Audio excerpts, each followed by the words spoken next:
안녕하세요. 좋은 아침입니다. 한밤 평안히 잘 주무셨는지요?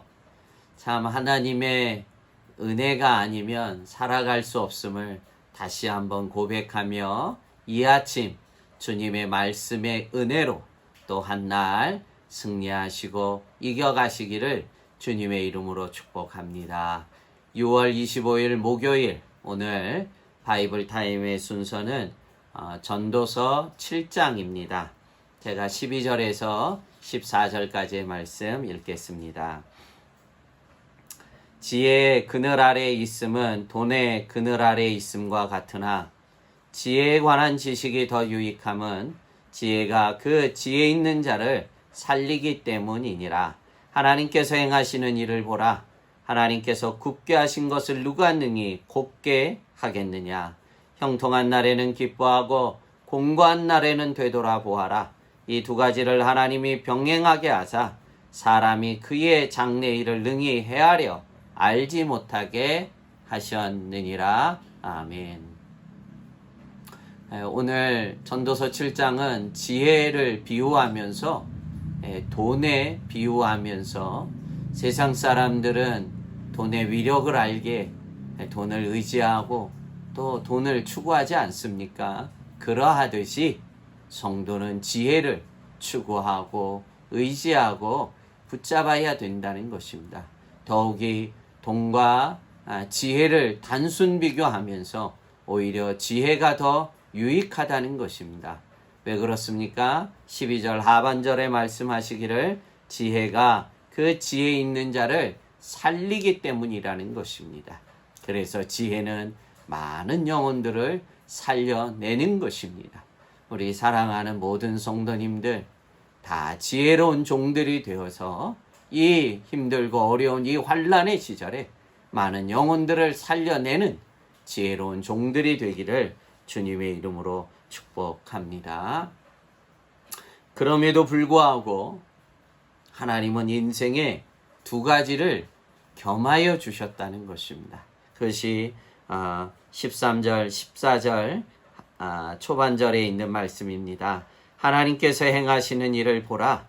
하나님께서 굽게 하신 것을 누가 능히 곧게 하겠느냐. 형통한 날에는 기뻐하고 공고한 날에는 되돌아 보아라. 아멘. 참 맞는 말씀입니다. 하나님께서 인생에 형통한 날과 공고한 날을 겸하여 인생에 주셨습니다. 지혜를 가진 자도 예외가 아니며 또한 하나님이 굽게 하신 그것을 곧게 필 자 또한 아무도 없다는 것입니다. 여러분, 왜 하나님이 이렇게 하신 것입니까? 바로 이 인생의 두 가지를 겸하여 받도록 하신 이유가 있습니다. 분명히 하나님의 깊으신 뜻이 있으니 14절 하반절에 말씀하신 이 두 가지를 하나님이 병행하게 하사 사람이 그의 장래 일을 능히 헤아려 알지 못하게 함이라는 것입니다.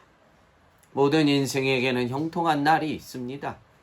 또 공고한 날이 주어지게 되는데 이렇게 두 가지를 겸하여 주신 이유는 인간 스스로가 자고하지 않도록 인간 스스로가 교만하여 장래일까지도 스스로가 아는 것처럼 여기지 않도록 하나님이 그렇게 하셨다는 것입니다. 우리는 혹 오늘이 형통하고 잘 나가고 무엇이 잘 되면 영원히 형통하고 잘 될 줄로 아는데 인생은 그럴 수 없다는 것입니다. 오늘 코로나19 여러분 누가 이것을 예견한 사람이 있겠습니까?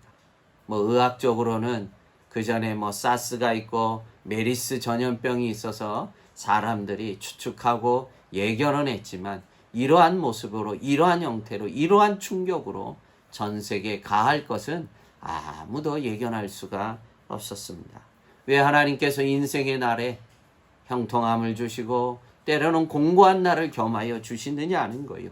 결국은 우리가 모든 것의 주권자가 되신 하나님의 은혜가 아니면 살아갈 수 없음을 고백하기 위한 것입니다.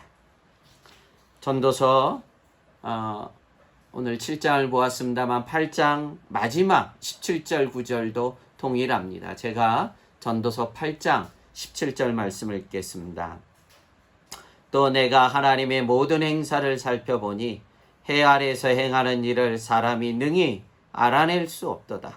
사람이 아무리 애써 알아보려고 할지라도 능히 알지 못하나니 비록 지혜자가 아니라 할지라도 능히 알아내지 못하리로다. 지혜자조차도 하나님의 먼 경륜을 알 수 없도록 하셨다는 것입니다. 지혜가 부족하기 때문이 아니라 하나님께서 그렇게 장래일을 가리워 두셨다는 것이. 그래서 우리는 오늘을 살아가면서 하나님을 전적으로 그 은혜를 구하며 살아갈 수밖에 없는 피조물의 인생이 된 것입니다. 우리가 자만하지 않고 우리가 교만하지 않고 우리가 오히려 잘 되는 가운데서도 더 하나님을 의지하고 신뢰하고 그분의 은혜만을 구해야 되는 인생이라는 것을 우리가 잊어서는 안 되고, 혹 오늘 공고한 날이지만 이 또한 우리가 좌절하고 낭망하기보다는 하나님의 은혜를 구하며 하나님의 긍휼을 구하면서 살아가는 존재임을 깨닫게 하는 것입니다. 오히려 이 공고한 날 뒤돌아보라고 말씀하지 않습니까? 우리가 겸손하게 우리 자신을 뒤돌아보며 진실로 우리 모두가 고백해야 되는 그 한 가지, 하나님의 긍휼을 구하는 이 한날과 우리의 인생이 되기를 주님의 이름으로 축복합니다. 기도하겠습니다. 하나님 아버지, 우리 인생에 형통한 날을 주시고 공고한 날을 겸하여 주신 것은 우리를 자고하지 않게 하며 우리를 교만하지 않게 하며 오직 한날 한날 하나님의 은혜를 구하는 삶을 살게 하시는 하나님의 깊은 은혜인 줄로 믿습니다. 사랑하는 성도들 긍휼히 여겨 주셔서 우리가 범사가 잘 되든 혹 그리하지 않을지라도 날마다 하나님의 긍휼을 붙잡는 하나님의 은혜를 구하는 믿음의 종들 되도록 도와주시옵소서. 이 한날도 진실로 하나님의 긍휼을 구하오니 사랑하는 종들, 그 심령들, 그 자녀들, 어린 생명들 기억하여 주셔서 늘 하나님의 긍휼이 임하는 귀한 심령들이요 가정이 되도록 은혜를 더해 주시옵소서. 이 한날도 온전히 주님 손에 올려드리며 예수님 이름으로 축복하며 기도하옵나이다. 아멘.